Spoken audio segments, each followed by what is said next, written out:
Vaisseau, Némésis. Mission de transport, XT-84. Jour, 643. Rapport du système numérique de surveillance suite à plusieurs alertes de niveau 5. Incident numéro 1. Capteur salle des machines. Hors service. État des moteurs. Inconnu. Incident numéro 2. Liaison numérique cockpit. Interrompu. Destination programmée du vaisseau. Inconnu. Incident numéro 3. Système de contrôle d'hyperpropulsion. Verrouillé. Passage en hyper-vitesse dans 15 unités de temps. Procédure d'urgence engagée. Arrêt des alarmes sonores. Interruption d'hibernation et ouverture des caissons équipage. Oh, ma tête. Oh, capitaine du vaisseau Némésis. Rapport de situation. L'équipage a été sorti d'hibernation par Arca au jour 643. La situation semble vraiment critique. Nous avons perdu un membre d'équipage. Son corps est devant nous au milieu d'une mare de sang avec un trou béant dans la poitrine. Je ne sais pas qui ou quoi est responsable de ces mutilations, mais ce n'est probablement pas humain, ce qui signifie que nous avons une présence inconnue à bord. Bon, rapport de statut des membres d'équipage encore en vie. Scientifique. Opérationnel. Mécano. OK. Pilote, tout est OK. Soldat, arm charge, OK. Eclaira, prête. Parfait. Je vous rappelle à tous que nous sortons d'hibernation artificielle provoquée. Nous allons donc souffrir d'amnésie rétrograde sélective pendant quelques heures. Le rapport du système numérique de surveillance indique que nous disposons de 15 unités de temps pour vérifier l'état des moteurs ainsi que la destination actuelle du vaisseau. 2 moteurs au moins doivent être fonctionnels au moment du passage en hypervitesse, où c'est la désintégration assurée. Quant à notre destination, c'est la Terre ou la mort. Le plan est donc simple. Contrôle moteur, contrôle destination, retour à l'hibernatorium avant le passage en hypervitesse. Assurez-vous d'être dans votre caisson avant l'accélération si vous ne souhaitez pas terminer en poster sur l'un des murs de la coque. Arca, j'ai besoin d'un plan du vaisseau pour localiser les différentes pièces. Désolé, capitaine. Les dégâts subis par le réseau numérique empêchent l'accès à ces données. Bon, nous allons devoir explorer, ce qui va nous ralentir sérieusement. Je sais que vous avez tous un objectif personnel ainsi qu'un objectif de la corporation, et que vous aurez bientôt à choisir entre l'un ou l'autre. Mais n'oubliez pas que survivre est notre but commun. Alors même si nous ne pouvons pas totalement nous faire confiance, il va falloir collaborer. Soyez prudents également. Il y a quelque chose qui rôde dans ce vaisseau, et ça n'a pas l'air très amical. Arca, rappel des procédures. Rappel des procédures applicables à bord du vaisseau Némésis. Procédure d'hypervitesse et d'hibernation. La piste temporelle indique l'unité de temps en cours et décrémente après chaque phase événement. L'unité de temps H-8 active l'accès à l'hibernatorium. Attention, toute tentative d'entrée en hibernation préalable sera refusée. L'unité de temps H-0 active le passage en hypervitesse. Attention, l'énergie requise par cette opération provoquera l'explosion du vaisseau si moins de 2 moteurs sont fonctionnels, et l'accélération n'est supportable par un membre d'équipage qu'à l'intérieur d'un caisson d'hibernation. Procédure de contrôle et réparation des moteurs. Le Némésis dispose de 3 moteurs à double segment, situés dans 3 salles distinctes du vaisseau. L'état de chacun de ces derniers est déterminé par le segment supérieur, et n'est pas contrôlable par le système numérique en raison d'une panne de capteur.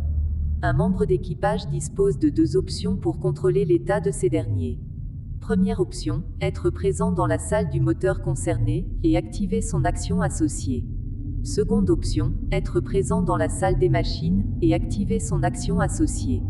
Important, la salle des machines n'est pas présente sur tous les vaisseaux de la corporation, mais permet le contrôle des 3 moteurs simultanément. Contrôler un moteur consiste à prendre connaissance, secrètement, de l'état actuel de l'étage supérieur. Un membre d'équipage peut également procéder à la réparation d'un moteur, mais cette opération n'est possible qu'en étant présent dans la salle de ce dernier, et au travers d'une action réparation. Réparer un moteur consiste à organiser, secrètement, l'ordre des étages afin que le fonctionnel soit placé au-dessus. Cette même procédure permet également le sabotage du moteur, mais tout changement dans l'ordre des étages doit être signalé à l'équipage. Attention, l'information sur l'état d'un moteur après contrôle, ou réparation, peut ensuite être partagée, dissimulée, ou même déformée. Procédure de contrôle et modification de la destination. Le Némésis est programmé pour se transporter vers l'une des 4 destinations possibles, A, B, C ou D. Les coordonnées correspondantes à chacune de ces destinations sont stockées dans l'ordinateur de bord du cockpit, et sont inconnues du système numérique suite à une rupture de liaison. Attention, une destination autre que la Terre met en péril les membres d'équipage en hibernation. Un membre d'équipage présent dans le cockpit a accès aux 2 actions associées à ce dernier. Première action, consulter secrètement les coordonnées. Attention, les informations ainsi obtenues peuvent ensuite être partagées, dissimulées, ou même déformées. Seconde action, définir la destination du vaisseau en déplaçant le marqueur prévu à cet effet. Attention, la destination est définitivement verrouillée par le système de protection de l'équipage, dès lors qu'au moins un de ses membres est entré en hibernation. Procédure d'évacuation par nacelle de secours. Le Némésis dispose de plusieurs nacelles de secours, situées en section d'évacuation, A ou B. Pour des raisons de sécurité, toutes ces nacelles sont initialement inaccessibles, mais se déverrouillent automatiquement lors de 2 événements distincts. Événement 1, la séquence d'autodestruction atteint H-3. Événement 2, un membre d'équipage décède. Important, il est également possible de verrouiller et déverrouiller unitairement chaque nacelle, via la salle contrôle des nacelles, qui n'est pas présente sur tous les vaisseaux de la corporation. Chaque nacelle peut embarquer jusque 2 membres d'équipage, et leur accès est possible au travers des salles, section d'évacuation A, ou section d'évacuation B. Important, l'embarquement génère le même jet de bruit qu'un déplacement standard, et la destination programmée des nacelles est toujours la Terre. Lors de l'embarquement en nacelle de secours, un membre d'équipage doit décider d'éjecter la nacelle immédiatement, ou de patienter. Dans le cas où il choisit d'attendre, le membre d'équipage concerné sera contraint de prendre une décision au début de son tour suivant parmi, éjecter la nacelle, passer, ou quitter la nacelle afin d'exécuter ces 2 actions normalement. Attention, l'apparition ou l'arrivée d'un intrus dans une salle, section d'évacuation, force les membres d'équipage déjà à bord des nacelles correspondantes à les quitter immédiatement. Procédure d'autodestruction. Le Némésis est équipé d'un système d'autodestruction, contrôlable depuis la salle génératrice. Lorsqu'elle est activée, la séquence d'autodestruction prend toujours H-6 pour point de départ, et il devient impossible de la désactiver dès lors qu'elle atteint H-3. Attention, le système de protection de l'équipage empêchera l'activation de la séquence d'autodestruction, dès lors qu'au moins un de ses membres est entré en hibernation. Attention, le passage en hypervitesse n'interrompt pas la séquence d'autodestruction, et le vaisseau est voué à exploser dans une telle situation. Procédure de contrôle des blessures et infections. L'ordinateur embarqué de chaque membre d'équipage surveille, et régule, le métabolisme de ce dernier, via sa combinaison. Ce système permet de supporter jusqu'à 3 blessures graves, point à partir duquel la moindre lésion conduit à la mort. Certains objets médicaux, mais surtout l'infirmerie, permettent d'éliminer les blessures légères, mais les blessures graves doivent être pansées avant d'être soignées. Si panser une blessure grave ne la fait pas disparaître, cette opération permet d'éliminer son effet nocif. L'ordinateur embarqué est en revanche impuissant face à une potentielle infection via les cartes de contamination, et encore moins face à une larve. Certains objets médicaux, actions, ou salles, permettent de se débarrasser des cartes de contamination, mais avec certains risques. La solution la plus sûre est de se rendre au bloc opératoire. Procédure de recherche des points faibles intrus. Le Némésis est équipé d'un laboratoire utilisable pour l'analyse d'un corps humain, d'une carcasse intrus, ou d'un œuf intrus. Chacun de ces sujets de recherche permet la découverte d'un nouveau point faible intrus, information précieuse pour lutter contre ce danger inconnu. Attention, l'analyse d'un objet nécessite que ce dernier soit porté par le membre d'équipage initiant l'opération, ou déposé au préalable dans le laboratoire. Merci Arca. La situation est un peu moins floue. Il est temps de s'activer maintenant. Au début de chaque nouvelle unité de temps, réapprovisionnez vos cartes d'action jusqu'à en avoir 5 disponibles. Pour débuter, le numéro 1 sera premier membre d'équipage, mais ce rôle sera transmis à chaque nouvelle phase équipage. Afin de rester le plus discret possible, chacun procédera ensuite à 2 actions tour à tour dans le sens horaire jusqu'à ce que tout le monde décide ou soit contraint de récupérer et donc de passer. C'est probablement ce moment que les intrus choisiront pour se déplacer, alors même fatigués, ne fermez pas les yeux. Dernière chose, si vous n'êtes pas en mesure d'effectuer votre deuxième action, vous avez ordre de récupérer. On ne peut pas se permettre de patienter. Arca, j'ai besoin d'informations sur les déplacements, les actions disponibles, mais également sur ces bruits étranges en provenance des couloirs et des conduits de ventilation. Tout de suite, capitaine. Important, les données qui suivent sont susceptibles de précision ou modification après la première rencontre. Information sur les déplacements. Le déplacement d'un membre d'équipage n'est possible qu'entre 2 salles reliées par un couloir, sans porte fermée bloquant le passage. Si la salle de destination n'a encore jamais été visitée, révélez cette dernière ainsi que le jeton d'exploration. Le jeton d'exploration affiche un chiffre, ainsi qu'un symbole. Le chiffre indique le nombre de fouilles qu'il sera possible d'effectuer dans cette salle, la tuile salle doit donc être orientée en conséquence.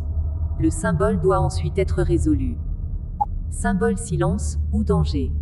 Le membre d'équipage ayant révélé la salle n'effectue pas de jet de bruit, mais il procède à une résolution de bruit correspondant au résultat indiqué par le symbole. Symbole, slime.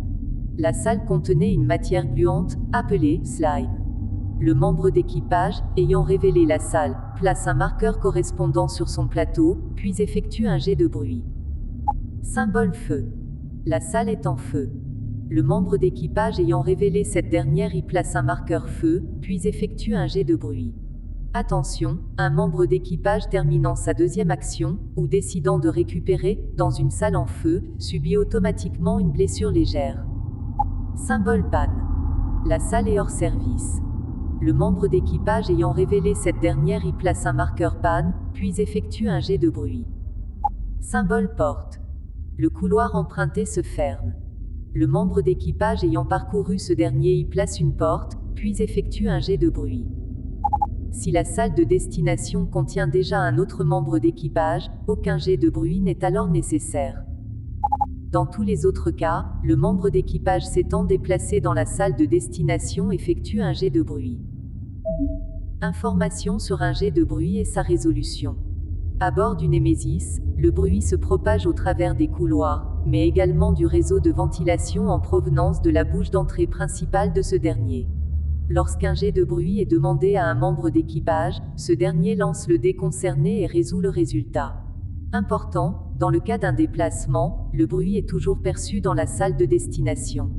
Important, le contrôle de bruit, et l'ajout de marqueurs, portant sur le réseau de ventilation, se font toujours sur la bouche d'entrée principale de ce dernier. Résultat, 1, 2, 3 ou 4. Le membre d'équipage concerné perçoit un bruit en provenance du couloir, ou du conduit de ventilation, correspondant au chiffre obtenu. Si la source du bruit ne contient pas un marqueur de bruit, le membre d'équipage concerné y place un marqueur. Si la source du bruit contient déjà un marqueur de bruit, le niveau sonore y devient trop important, le membre d'équipage concerné pioche immédiatement un jeton dans le sac des intrus. Si le jeton pioché est vierge, le membre d'équipage concerné place un marqueur sur toutes les sources de bruit possibles de la salle, qui n'en contiennent pas encore, puis replace le jeton dans le sac intrus. Si le jeton pioché affiche un symbole, tous les marqueurs de bruit placés sur une source reliée à la salle sont retirés, et le membre d'équipage concerné résout immédiatement une rencontre. Résultat danger. Le membre d'équipage concerné place un marqueur sur toutes les sources de bruit possibles de la salle, qui n'en contiennent pas encore. Important, le résultat danger modifie ses effets après la première rencontre. Résultat silence. Aucun bruit n'est perçu, rien ne se passe. Attention, si le membre d'équipage est couvert de slime, le résultat silence doit être résolu comme résultat danger. Rappel des actions disponibles lors de la phase équipage. Les actions accessibles à chaque membre d'équipage sont divisées en 4 groupes. Action de base, action de carte, action d'objet, et action de salle. Chaque action suppose un coût en ressources, dont le membre d'équipage concerné doit s'acquitter, en défaussant le nombre correspondant de cartes d'action disponibles dans sa main. Attention, les cartes contamination ne sont pas utilisables comme ressources. Lorsqu'il décide de récupérer, un membre d'équipage est libre de conserver, ou défausser, chaque carte de sa main. Important, les cartes conservées, contamination comprise, pourront jouer un rôle de protection contre une éventuelle attaque surprise. Action de base. La liste des actions de base est accessible via l'ordinateur embarqué de chaque membre d'équipage. Elle présente pratiquement tout un coût en ressources de 1, excepté un déplacement vigilant qui nécessite 2. Les actions de base sont toujours disponibles, dès lors que le membre d'équipage peut s'acquitter de son coût. Action déplacement. Permet de se transporter dans une salle adjacente, dans le respect des règles de déplacement. Action déplacement vigilant. Fonctionne comme un déplacement, mais le membre d'équipage concerné choisit la source du bruit plutôt que d'effectuer un jet de bruit. Attention, le choix ne peut porter que sur une source de bruit qui ne contient pas encore de marqueur, cette action n'est donc pas disponible si toutes les sources de bruit en contiennent déjà un. Action tir. Permet de détruire un œuf avec une arme tenue en main.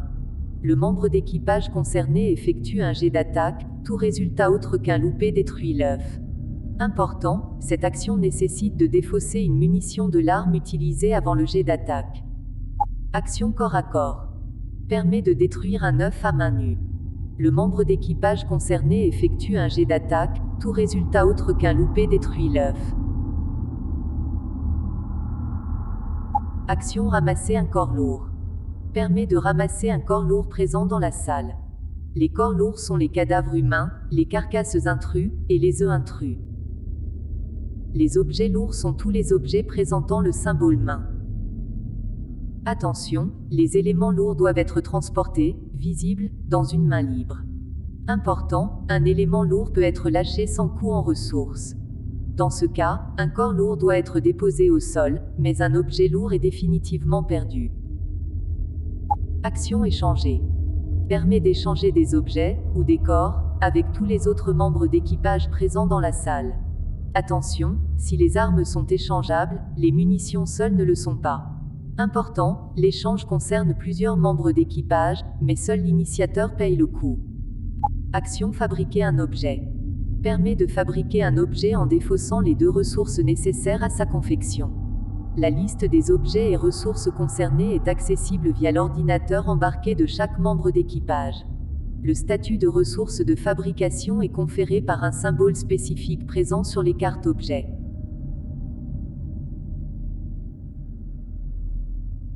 Action de carte. La plupart des cartes actions permettant de s'acquitter du coût des actions, proposent également une action réalisable avec son propre coût. Certaines de ces actions sont communes à tous les membres d'équipage, mais d'autres sont spécifiques à chacun de ces derniers. Important, le coût d'une action de carte est dû en supplément de la dite carte. Attention, les actions de carte ne sont utilisables qu'en combat, ou hors combat, lorsqu'elles présentent le symbole correspondant. Action d'objet. Les objets sont obtenus au travers de la fouille des salles, d'un échange entre membres d'équipage, ou d'une procédure de déblocage des objets de départ spécifique à chaque membre d'équipage. Les objets proposent tous une action réalisable avec son propre coût.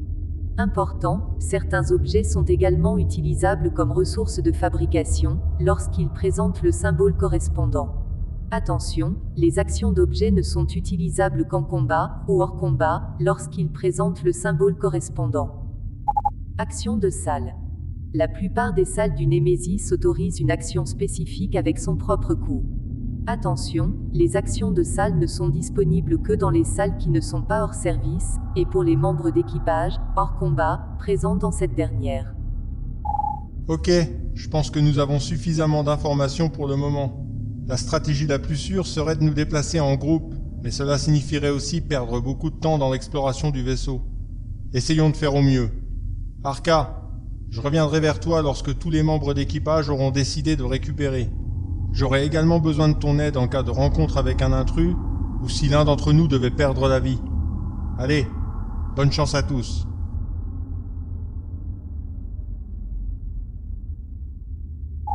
Résolution d'une phase événement.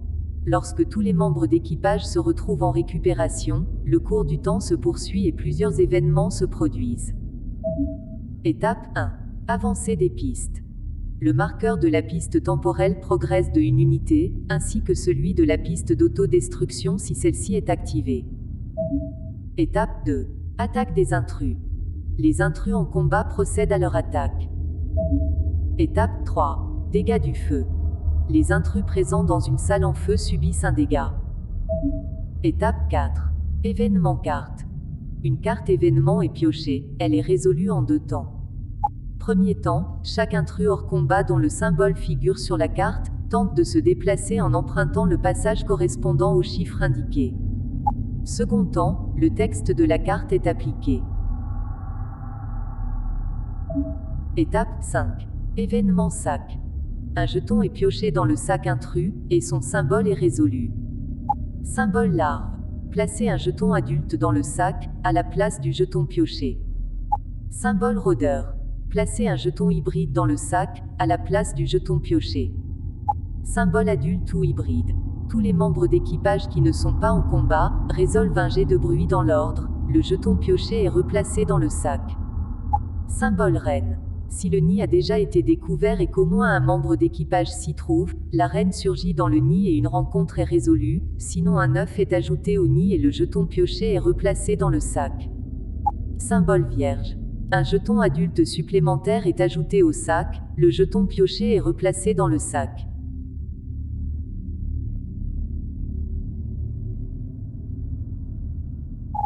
Résolution d'une rencontre.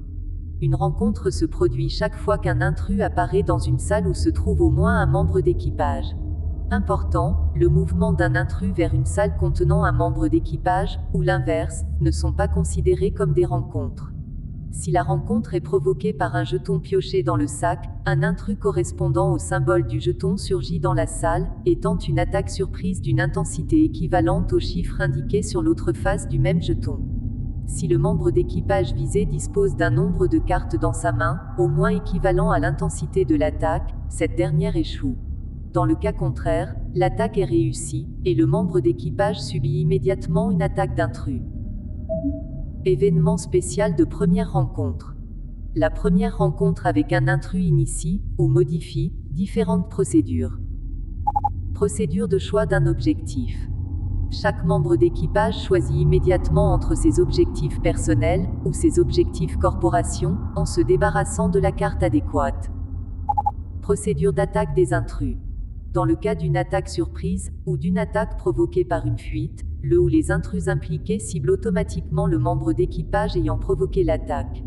Dans le cas d'une attaque durant la phase événement, chaque intrus en combat prend pour cible le membre d'équipage concerné. Dans ce dernier cas, lorsque plusieurs membres d'équipage sont engagés dans le combat, le ou les intrus impliqués ciblent le membre d'équipage avec le moins de cartes d'action en main, ou, en cas d'égalité, le premier dans l'ordre du tour. Lorsque l'attaque provient d'une larve, le membre d'équipage ciblé par cette dernière la place sur son plateau, puis pioche une carte contamination. Si ce membre d'équipage était déjà porteur d'une larve, il se contente de piocher la carte contamination, la larve attaquante disparaît du vaisseau. Lorsque l'attaque provient d'un autre type d'intrus, le membre d'équipage ciblé pioche une carte d'attaque intrus, et vérifie que le symbole correspondant au type de l'intrus attaquant est présent sur cette dernière. Si tel est le cas, l'attaque est un succès, les effets de la carte sont appliqués, et la carte est défaussée. Dans le cas contraire, l'attaque échoue, et la carte est défaussée. Procédure de déplacement des intrus. Un intrus se déplace toujours en utilisant les couloirs reliant les salles. Lorsque son chemin est bloqué par une porte fermée, il démolit cette dernière mais ne pénètre pas dans la salle de destination. Important, une porte détruite ne peut plus être fermée. Un intrus qui entre dans un conduit de ventilation disparaît des salles et retourne dans les recoins du vaisseau, un jeton correspondant est placé dans le sac intrus. Procédure de dégâts aux intrus. Dès lors qu'un intrus subit au moins un nouveau dégât, et quelle qu'en soit la cause, un nombre correspondant de marqueurs de dégâts est ajouté à côté de l'intrus concerné, puis les effets des blessures sont résolus en fonction du type d'intrus. Dégâts sur une larve. La larve meurt dès qu'elle subit la moindre blessure. Dégâts sur un rôdeur ou un adulte. Une carte d'attaque intrus est piochée, si l'intrus blessé a subi au moins autant de dégâts que le chiffre figurant dans la tache de sang, il meurt en laissant une carcasse. Dégâts sur un hybride ou la reine. 2 cartes d'attaque intrus sont piochées, si l'intrus blessé a subi au moins autant de dégâts que la somme des chiffres figurant dans les taches de sang, il meurt en laissant une carcasse. Si la carte piochée, ou l'une des cartes piochées, présente le symbole de retraite dans la tache de sang, l'intrus bat en retraite. Une carte événement est alors piochée, et l'intrus prend la fuite en empruntant le passage indiqué dans le respect des règles de déplacement des intrus. Important, un intrus reste blessé lorsqu'il se déplace, à moins qu'il retourne se dissimuler dans un conduit de ventilation, dans quel cas il récupère toute sa santé. Modification de la procédure de déplacement des membres d'équipage. Les déplacements dans une salle contenant un intrus ne nécessitent pas de jet de bruit. Le déplacement depuis une salle contenant un intrus se transforme automatiquement en fuite. Attention, une fuite n'est jamais vigilante, et génère une attaque de l'intrus sur le membre d'équipage qui s'échappe. Modification de résolution d'un jet de bruit. Lors d'un jet de bruit, le résultat, danger, n'a plus les mêmes effets. Lorsque ce résultat est obtenu, tous les intrus hors combat situés dans une salle adjacente se déplacent dans la salle source du bruit, dans le respect des règles de déplacement des intrus. Si aucune des salles concernées ne contient d'intrus, ou que ces derniers sont en combat, alors un marqueur de bruit est placé sur toutes les sources possibles de la salle, qui n'en contiennent pas encore. Modification de l'action de tir. L'action de base, tir, peut maintenant cibler un intrus présent dans la salle en résolvant un jet d'attaque. Important, cette action nécessite de défausser une munition de l'arme utilisée avant le jet d'attaque. Résultat aucun symbole, la cible est manquée. Résultat symbole rôdeur, si la cible est une larve ou un rôdeur, elle subit un dégât. Résultat symbole adulte, si la cible est une larve, un rôdeur, ou un adulte, elle subit un dégât. Résultat une cible, la cible subit un dégât, quel que soit son type. Résultat de cible, la cible subit 2 dégâts, quel que soit son type. Modification de l'action de corps à corps. L'action de base, corps à corps, peut maintenant cibler un intrus présent dans la salle en résolvant un jet d'attaque. Important, cette action nécessite de piocher une carte contamination avant le jet d'attaque. La résolution du jet d'attaque est identique à l'action de tir, mais tout échec provoque une blessure grave, et le résultat de 2 cibles ne fait subir qu'un seul dégât à la cible.